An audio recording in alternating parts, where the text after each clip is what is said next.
Good afternoon all of you. आज मैं पाठ 11 मेरे सपनों का भारत, तो इसके लेखक हैं डॉक्टर APJ अब्दुल कलाम। सबसे पहले मैं इनके जीवन परिचय पढ़ूंगी इनके बारे में।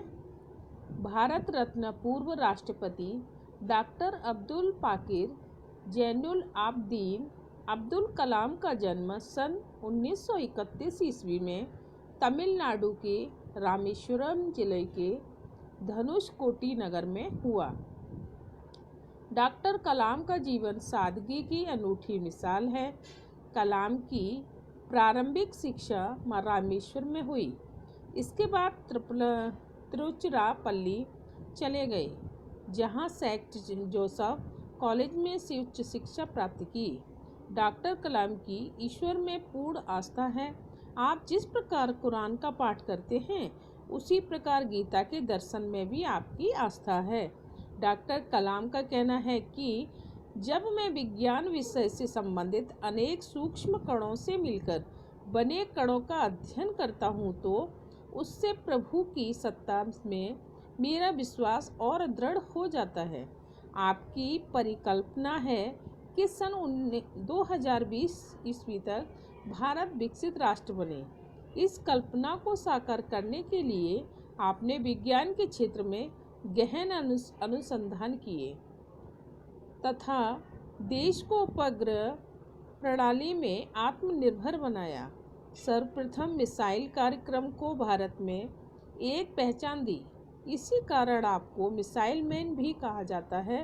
इन्हीं विशिष्ट उपलब्धियों एवं वैज्ञानिक परिकल्पना के लिए आपको राष्ट्र का सर्वोच्च सम्मान भारत रत्न प्रदान किया गया। आपकी उपलब्धियों का क्षेत्र विज्ञान से इतर साहित्य भी रहा। आपकी रचनात्मक शक्ति का लाभ साहित्य जगत भी मानता रहा है। आपके बहुमूल्य विचार, कल्पना शक्ति एवं दूरदृष्टि आपकी बहुमूल्य कृतियों में झलकती है। आपकी प्रसिद्ध कृति मेरे सपनों का भारत देश के भावी कर्णधारों को संवारने की आपकी परिकल्पना अद्वितीय है। बच्चों से आपका लगाव सर्वविदित है। बच्चों को आप राष्ट्र की धरोहर मानते हैं। डॉक्टर कलाम हमारे देश के राष्ट्रपति पद पर आसीन रहे हैं। वर्तमान में विज्ञान के क्षेत्र के अतिरिक्त साहित्य सृजन में भी आप उल्लेखनीय कार्य कर रहे हैं। अब इसका केंद्रीय भाव पढ़ेंगे। 21वीं सदी का ज्ञान युग या बौद्धिक युग से संबंधित है, जहां ज्ञान की प्राप्ति, उपलब्धि और प्रयोग सबसे महत्वपूर्ण संसाधन है। इसीलिए भारत जैसे विकासशील देश के लिए एक बौद्धिक समाज रूप में विकसित होना और खुद को एक बौद्धिक अर्थव्यवस्था में बदलने के तरीकों व उपायों की पड़ताल करना आवश्यक है। यह अध्याय इस पहलू की विस्तृत पड़ताल करता है। तो इसमें सबसे पहले मैं इसका एक पहला पैराग्राफ स्टार्ट करूँगी। भारतीय सभ्यता की प्रभावशाली उपलब्धियों को देखने पर यह विश्वास प्रबल हो जाता है कि भारत पिछली सहस्त्राब्दी में एक उन्नत समाज था। कई धर्मों के संतों, दार्शनिकों, कवियों, वैज्ञानिकों, खगोलविदों और गणितज्ञों के प्रेरक योगदानों के द्वारा बौद्धिक पुनर्जागरण की प्रक्रिया निरंतर चलती रही है। उनके नए तथा मौलिक विचारों, सिद्धांतों और व्यवहारों ने हमारे अपने बौद्धिक समाज के लिए एक ठोस आधार प्रदान किया। इसके कठिन शब्द पहले प्रबल यानी दृढ़, सहस्राब्दी माने हजारों वर्ष, उपलब्धियों यानी प्राप्तियों, बौद्धिक माने बुद्धि से संबंधित, पुनर्जागरण यानी फिर जागृत होने की प्रक्रिया, प्रसंग। तो इसमें जो कठिन शब्दों के अर्थ हैं उसको थोड़ा ध्यान से देखिए। अब इसके भारतीय सभ्यता की प्रभावशाली उपलब्धियों को देखने पर यह विश्वास प्रबल हो जाता है। तो भारत विगत 1000 वर्ष के दौरान एक उन्नत समाज था। यह बात प्राचीन भारतीय सभ्यता की विभिन्न क्षेत्रों में प्रभावशाली दोनों ओर देखने से प्रमाणित होता है कि सहस्राब्दी माने 1000 तो कई धर्मों के संतों, दार्शनिकों, कवियों, वैज्ञानिकों, खगोलविदों और गणितज्ञों के प्रेरक योगदानों के द्वारा बौद्धिक पुनर्जागरण की प्रक्रिया निरंतर चलती रही है। तो हमारे भारत में प्रचलित विभिन्न धर्मों के साधु, संतों, ऋषि, महर्षियों, दर्शन शास्त्र के तत्व, वेदांतों, कवियों, वैज्ञानिकों, आकाशमंडल के ग्रह नक्षत्र के जानकारों और गणित के विद्वानों को के प्रेरित करने वाले योगदानों द्वारा बुद्धि संबंधी पुनर्जागरण की प्रक्रिया निरंतर चलती रही है। उनके नए और मौलिक विचार, सिद्धांतों और व्यवहारों ने हमारे अपने बौद्धिक समाज के लिए एक ठोस आधार प्रदान किया है। इससे फिर जागृत होने की प्रक्रिया में कभी बाधा उत्पन्न नहीं होती है। उनके नवीन और मौलिक विचार, सिद्धांत, व्यवहार ने हमारे आधुनिक बौद्धिक समाज के लिए ठोस आधार प्रदान किया है। अब आगे सेकंड पैराग्राफ। शिक्षा के क्षेत्र में भारत बहुत उन्नत था तथा तक्षशिला और नालंदा जैसे महान विश्वविद्यालय थे। जहाँ न ऐसा भारत बल्कि सुदूर देशों जैसे बेबीलोन, ग्रीस, सीरिया, अरेबिया तथा चीन से विद्यार्थी विभिन्न विषयों, भाषा, व्याकरण, दर्शन शास्त्र, औषधि विज्ञान, सर्जरी, धनुर्विद्या, अकाउंट्स, वाणिज्य, भविष्य विज्ञान, दस्तावेजीकरण, तंत्र विद्या, संगीत, नृत्य तथा छिपे हुए खजानों को खोजने की विद्या सीखने के लिए आते थे। शिक्षकों के पैनल में कौटिल्य, पाणिनि, जीवक, अभिनव गुप्त तथा पतंजलि जैसे प्रसिद्ध आचार्य हुए। तो इसमें शिक्षा के क्षेत्र में भारत बहुत उन्नत में था, बहुत उन्नति की शिक्षा के क्षेत्र में, बहुत आगे निरंतर बढ़ता गया तथा यहाँ तक्षशिला, नालंदा जैसे महाविश्वविद्यालय थे। जहाँ न केवल भारत बल्कि सुदूर यानी दूर दूर के देशों के जैसे बेबीलोन, ग्रीस, सीरिया, अरेबिया तथा चीन से भी विद्यार्थी विभिन्न विषयों इन विषयों पर भाषा, व्याकरण, दर्शन शास्त्र, औषधि विज्ञान, सर्जरी, धनुर्विद्या, अकाउंट, वाणिज्य, भविष्य विज्ञान, भविष्य यानी जो ज्ञाता होता है अकाउंट्स में, वाणिज्य में, भविष्य में, सभी के अलग अलग विषयों की जानकारी, दस्तावेजीकरण, तंत्र विद्या, संगीत, नृत्य तथा छुपे हुए खजानों को खोजने की विद्या सीखने के लिए बाहर से हमारे देश में आती थी, सब पूरी जानकारी लेने के लिए। शिक्षकों के पैनल में कौटिल्य, पाणिनि, जीवक, अभिनव गुप्त और पतंजलि जैसे प्रसिद्ध आचार्य हुए। ये प्रसिद्ध आचार्यों के नाम हैं इस शिक्षकों के।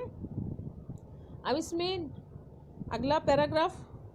भारत ने शून्य का आविष्कार किया, जिसने गणना की दोहरी प्रणाली की आधारशिला रखी, जिस पर वर्तमान कंप्यूटर निर्भर है। अल्बर्ट आइंस्टाइन ने कहा, हम इसका श्रेय भारतीयों को देते हैं, जिन्होंने हमें गणना करना सिखाया, जिसके बिना कोई भी महत्वपूर्ण वैज्ञानिक खोज नहीं की जा सकती थी। इसी प्रकार भारत ने दशमलव पद्धति डेसिमल सिस्टम का आविष्कार किया। तो इसमें भारत ने शून्य का आविष्कार किया, जिसने गणना की दोहरी प्रणाली आधारशिला रखी और जिसने भारत के गणना जो गिनती करते हैं उसकी दोहरी प्रणाली रखी। शून्य, जीरो का आविष्कार किया, जिससे गिनती करने की दोहरी पद्धति नींव रखी।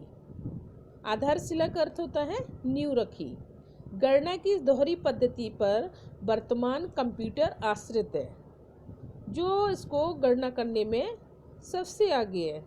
अल्बर्ट आइंस्टाइन ने कहा था, सुप्रसिद्ध विज्ञान आइंस्टाइन थे जिन्होंने जीरो के आविष्कार का श्रेय भारतीयों को देते हुए कहा था कि भारतीयों ने ही हमें गिनती करना सिखाया है। विश्व के लिए उनका यह बहुत महत्वपूर्ण योगदान है हमारे लिए, और समुचित गणना के अभाव में कोई भी महत्वपूर्ण खोज नहीं की जा सकती थी। अर्थात हम कह सकते हैं गणित के क्षेत्र में भारतीयों द्वारा शून्य की विश्व की देन के पश्चात ही महत्वपूर्ण वैज्ञानिक खोज और आविष्कार संभव हो सके। दशमलव प्रणाली भी विश्व को भारतीयों की ही देन है। इतना ही नहीं, यूक्लिड ने से बहुत पहले भारत में ज्योमेट्री के नाम पर रेखा गणित का प्रयोग किया जाता था। दूसरे शब्दों में, यूक्लिड से पहले ही भारतीयों ने रेखा गणित का आविष्कार कर लिया था। आर्यभट्ट ने वृत्त की परिधि और व्यास के अनुपात को पाई के रूप में परिभाषित किया था। इसके साथ ही दशमलव के 4 अंकों तक इसका शुद्ध मान निकालकर इसका आविष्कार किया। अब अगला पेज निकालेंगे। यूक्लिड ने काफ़ी पहले भारत में ज्योमेट्री से के नाम पर रेखा गणित का प्रयोग किया था। जो यूक्लिड थे, सबसे पहले इन्होंने भारत में ज्योमेट्री के रेखा गणित का प्रयोग किया। आर्यभट्ट ने भी किसी वृत्त की परिधि और व्यास के अनुपात को पाई के रूप में परिभाषित किया था। दशमलव के 4 अंकों तक का इसका शुद्ध मान बताया था। इसी प्रकार 1500 वर्ष पहले सूर्य सिद्धांत में भास्कराचार्य ने सूर्य की परिक्रमा में पृथ्वी द्वारा लिए गए समय की 9 दशमलव स्थानों में गणना की। इसके अलावा कोपरनिकस से 1000 वर्ष पहले आर्यभट्ट ने कहा था कि पृथ्वी सूर्य के चारों ओर घूमती है, जबकि सूर्य सिद्धांत में भास्कराचार्य ने गुरुत्वाकर्षण के नियम को पहचाना था। औषधि विज्ञान के क्षेत्र में चरक ने आयुर्वेद को समेकित किया था। 2500 वर्ष पहले सुश्रुत ने जटिल शल्य क्रियाएं भी की।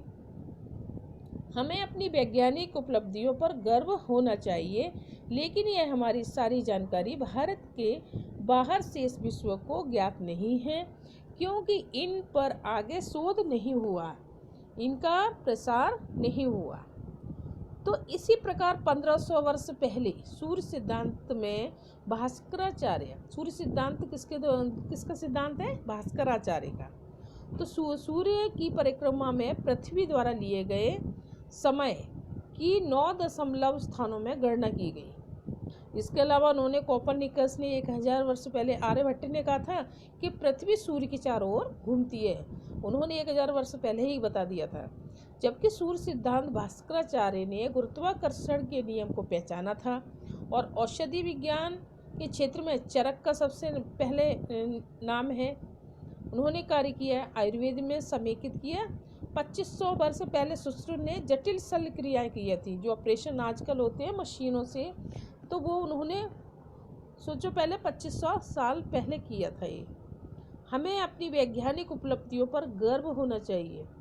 जो हमारी जो वैज्ञानिक उपलब्धियां हैं उस पर हमें गर्व होना चाहिए, लेकिन यह सारी जानकारी भारत के बाहर शेष विश्व को ज्ञात नहीं है। लेकिन जो बाहर के देश है उन्हें जानकारी नहीं है, ये तो हमारे देश की है, क्योंकि इन पर आगे शोध नहीं हुआ है, इनकी कोई शोध ही नहीं हुआ, कोई खोज ही नहीं की इसकी, या इनका प्रचार नहीं हुआ। और जैसे कहते नहीं, प्रचार प्रसार करना चाहिए। कोई भी किसी की कोई अच्छी वो नॉलेज में हो या किसी ने कोई शोध किया हो, खोज की हो, तो कोई प्रचार प्रसार नहीं हो जब तक लोगों को पता नहीं रहती है, तो इसका प्रचार भी नहीं हुआ था। तो ये आपका यहीं तक फर्स्ट पार्ट करते हैं, सेकंड नेक्स्ट डे करेंगे। जब तक आप लोग इसको पढ़ें अच्छे से।